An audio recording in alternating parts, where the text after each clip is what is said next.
أنا القهوة بنبهك، بفرحك وبخلي يومك يبدأ صح، بس لو خلطتني بالحليب الكالسيوم بتاعه بيسرق الكافيين والمضادات اللي جواه، فأنا ببقى زي المنبه المطفش. عاوز تستفاد؟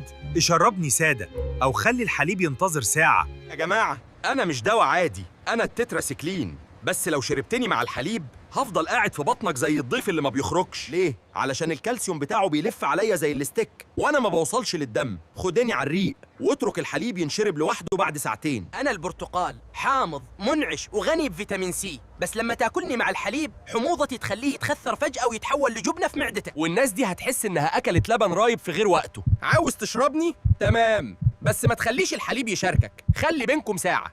وانا الحديد بخلي دمك احمر وقوي، بس لما الحليب ينزل معايا الكالسيوم بتاعه بيقول انا الاول ويغلق الباب في وشي، فانت تبقى شاحب وتعبان يا عمي. خدوني على الريق مع عصير برتقال وابعد الحليب 3 ساعات. أنا الموز حلو مشبع وبيخليك تحس إنك أكلت حاجة، بس لما تاكلني مع الحليب البروتينات والسكريات بتاعتنا بتشتغل زي الكوكتيل الثقيل في معدتك، والنتيجة غازات، انتفاخ وإمساك. عاوز تحافظ على معدتك؟